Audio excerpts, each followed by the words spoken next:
하나님 은혜를 감사드립니다. 오늘도 우리 예배를 받아주시고 은혜 더해 주옵소서. 예수님 이름으로 기도드립니다. 아멘. 찬송가 545장입니다. 545장. 통일 찬송가는 344장.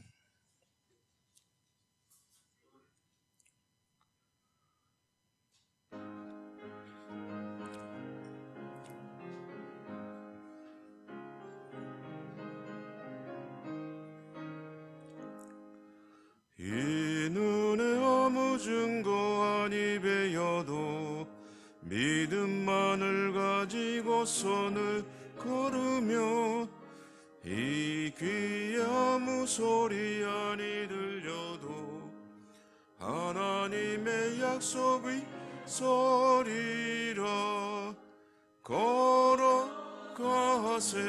믿음 위에 서서 나가세 의심 버리고 걸어가세 믿음 위에 서서 눈과 귀에 아무 증거 없어도 이 눈이 보기에는 어떠하든지 얻은 증거대로 늘 믿으며 이 맘에 의심 없이 살아갈 때에 우리 소원 주 안에서 이루리 걸어가세 믿음 위에 서서 나가세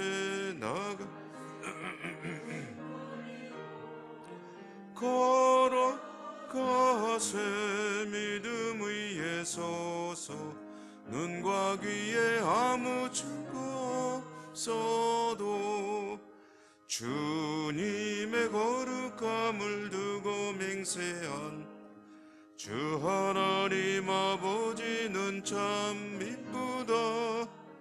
그 귀한 모든 약속 믿는 자에게 능치 못할 무슨 일이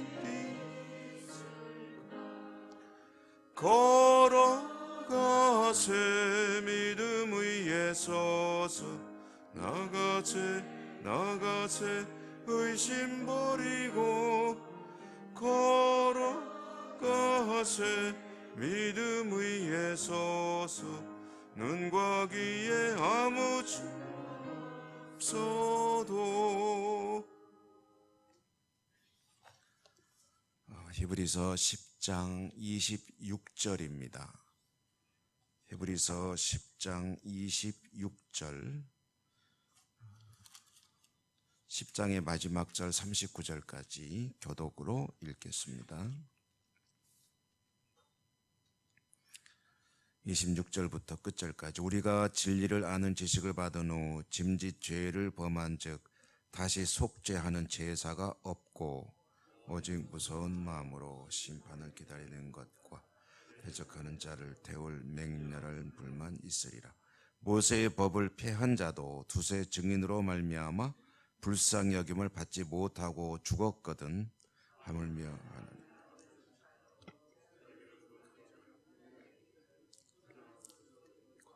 은혜의 성령을 욕되게 하는 자가 당연히 받을 형벌은 얼마나 더 보겠다.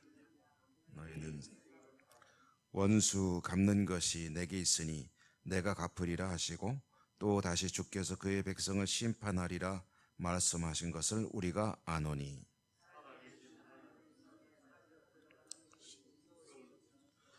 전날에 너희가 빛을 받은 후에 고난의 큰 싸움을 견뎌낸 것을 생각하라.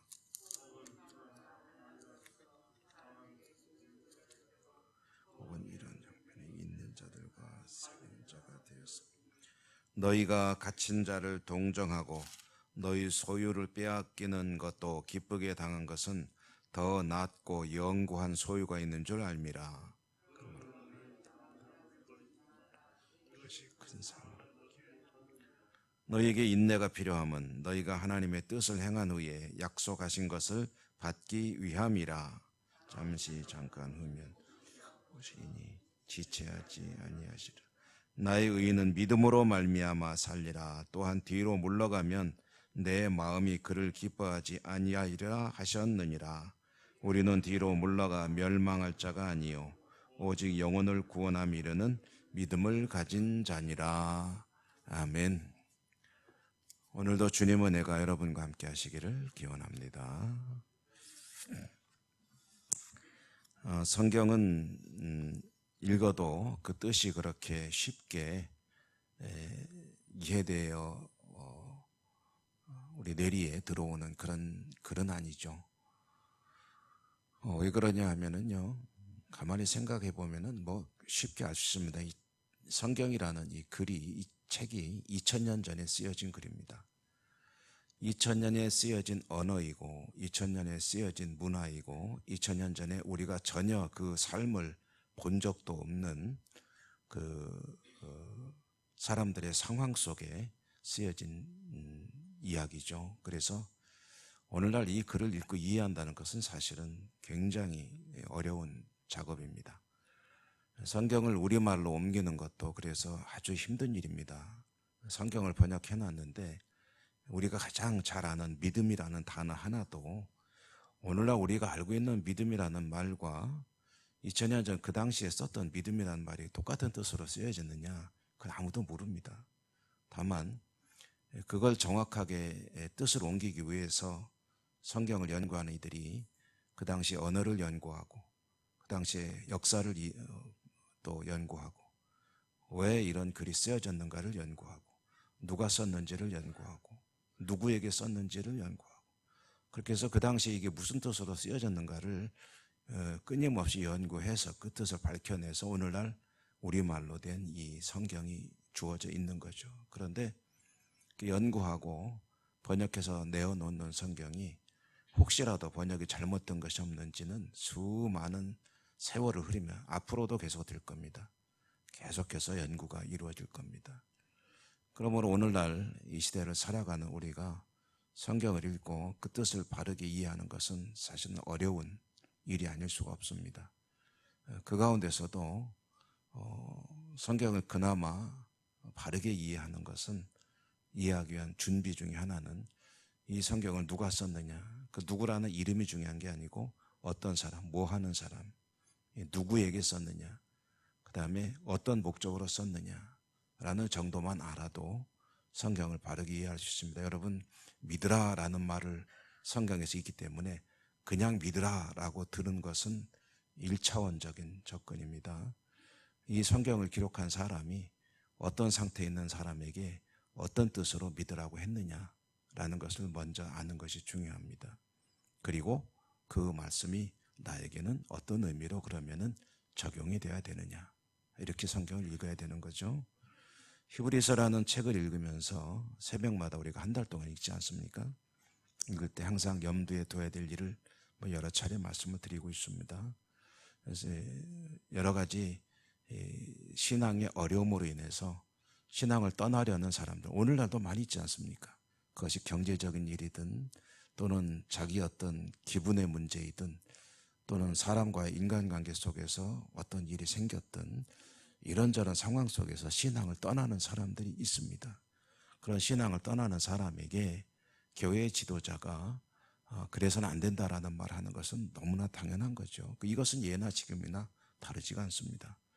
초대교회 시절에 여러 가지 신앙적인 시련과 고난, 특별히 외부적인 박해 이런 것 때문에 신앙을 떠나는 사람들, 떠난 사람들과 떠나려고 하는 사람들에게 교회 지도자가 쓴 글이 이 히브리서라는 책이고, 그리고 주로 염두에 둔 사람은 어떤 사람이냐 하면은 유대인들이다. 그러니까 구약 성경을 가지고 신앙생활을 하다가 예수님을 믿겠다고 작정하고 우리가 지금 현재 가지고 있는 이 기독교 신앙으로 들어온 사람들, 그런데 신앙을 버리고 떠났다 하는 사람들에게 쓰는 글이다 라는 것을 늘 기억하면서 읽어나가면 성경을 바르게 이해하는데 많은 그런 바탕이 될 수가 있는 거죠. 오늘 우리가 받은 이 말씀도 그런 의미로 대하면은 어렵지 않게 뜻을 밝혀나갈 수가 있습니다. 26절에서 31절까지 말씀은 진리를 알고, 즉 하나님을 알고 예수 그리스도를 알고 그를 믿고 그리고 믿음을 지켜나가다가 예수 그리스도를 떠나는 사람들에게는 모르고 믿었던 사람보다 오히려 더 혹독한 그런 일이 있을 수밖에 없지 않느냐라는 이야기를 꺼냅니다. 차라리 몰랐더라면, 그러면은 모르고서 이런 그 어려운 시련, 고난, 이것은 이제 죽음 이후를 이야기하는 거죠. 를 겪는다면은 그거는 또 별개의 문제겠지만, 주님을 잘 알고 믿다가 그러다 주님을 떠났는데, 그런데 자기가 원래 믿었던 그 사실이 정말 진리였다라는 것을 알게 될 때 그건 참으로 힘겨운 일이 아니겠느냐. 구원에 이르지 못하는 자가 구원에 대해서 길을 제시받았는데 한동안 믿다가 그것을 떠났을 때 그가 받게 될 그 상황을 생각해 봐라. 얼마나 무섭겠느냐라는 이야기를 하는 거죠. 31절에 보면은 살아계신 하나님의 손에 빠져 들어가는 것이 무서울진저라고 했습니다. 그러니까 이 말씀을 그냥 아무런 상황을 생각하지 않고 읽는 것과 신앙을 가졌다가 신앙을 버리고 다른 그런 자신의 어떤 삶으로 돌아간 사람에게 하는 것이구나 라는 것을 이해하고 읽으면은 그 말씀의 의미가 많이 다르게 들려지겠죠. 그 32절 이하에는 그러므로 생각하라 라는 말이 자주 나옵니다. 생각하라. 32절에 보니까 전날에 너희가 빛을 받은 후에 고난의 큰 싸움을 견뎌낸 것을 생각하라. 생각하라는 것은 그것을 늘 기억하고 묵상하고 그 일에 집중하라. 옛날에도 어려웠잖아요. 그런데 그걸 잘 견뎌왔잖아요. 그것에 집중을 하십시오 라는 그런 이야기입니다. 잘 견뎌오다가 이제 와서 왜 포기하느냐, 그런 이야기인 거죠. 고난의 시기를 이겨낸 지난날, 그 고난이 어떤 거였습니까? 비방도 있었고, 그리고 조롱거리가 되기도 했고, 그리고 여러 가지 참 삶에 힘겨운 상황을 맞이하기도 했고, 감옥에 갇히는 이들도 있었고, 그들과 함께 아파하면서 그리고 재산을 빼앗기기도 하고, 이런 수많은 시련과 아픔들을 겪으며 그것을 견뎌내지 않았느냐. 근데 어떻게 견뎌내느냐 하는 것을 이제 반문을 하죠. 그렇게 시련 당하는 것을 오히려 기쁨으로 여기고 감당하지 않았느냐라는 이야기입니다. 여러분, 사도행전에 보면은요, 그 제자들이, 그러니까 사도들이죠. 사도들이 예수님을 믿고 3년이나 따랐지만 아직 온전히 그 믿음이 성숙되지 못했을 때 주님 부활 승천하신 후에 숨어서 여전히 지내는 것을 볼 수가 있죠. 그런데 성령이 임하시고 그 이후에 그들은 완전히 변했습니다. 어떻게 변했느냐? 그래서 단적으로 보여주는 대목 하나가 당국에, 그러니까 유대교 당국 지도자들에게 붙잡혀서 협박을 당하기도 하고, 그리고 어려움을 당하기도 했지만 그들이 어쩔 수가 없어서 이제 할 수 없이 풀어줄 때 그 사도들은 풀려나면서 뭐라고 그러냐면은 어떤 마음을 가지냐면 주를 위해 고난 당하는 것을 기쁘게 여겼더라. 그러니까 주를 위해 고난 당한다면 그냥 고난 당하는 걸 좋아할 사람 하나도 없죠. 어려운 게 뭐가 좋습니까? 그런데 주를 위해 예수님 때문에 고난 당하는 것은 이것은 즐거운 일이다라고 여기면서 이제 그 풀려나는 이야기가 사도행전에 기록이 돼 있죠. 주를 위해 고난 당하는 것을 기쁘게 여긴다는 것은 그 안에 믿음이 있다는 이야기죠. 주를 위한 고난, 그거 괜찮은 거지만 난 그렇게 하고 싶진 않아 라고 한다면 그것과 주를 위해서 고난을 당한다는 것은 즐거운 일이다 라는 것은 믿음이 같은 믿음이 아닌 거죠. 그건 다른 겁니다. 그리고 하나님께서 기뻐하시는 믿음이 뭔지는 굳이 이야기하지 않아도 자명한 일 아니겠습니까? 그러므로 오늘 말씀에 36절에 보니까 너희에게 필요한 것이 뭐냐 하면은 인내라고 이야기합니다. 인내하라. 인내하는 이에게 하나님의 약속이 이루어진다라는 것이죠. 그리고 37, 38절은 이제 하박국 선지자의 말씀을 인용한 내용입니다. 잠깐 오면 오시리가 오시려니, 이 말씀 그대로는 아니지만 이 뜻을 하박국 선지자가 인용한 바가 말씀을 전한 바가 있었고, 히브리서에서는 이제 그 말씀을 인용을 하는 겁니다. 그 구약 성경을 잘 아는 사람을 대상으로 썼다고 생각하면은 굉장히 공감이 갈 수 있는 이야기겠죠. 주님이 오시는데 곧 오신다. 그러므로 그때 주님 오실 그때에 살 사람, 생명을 가진 사람이 누구겠느냐? 그것은 의인이다. 의인. 의인은 그리스도 안에 믿음을 지키는 사람을 말하는 거죠.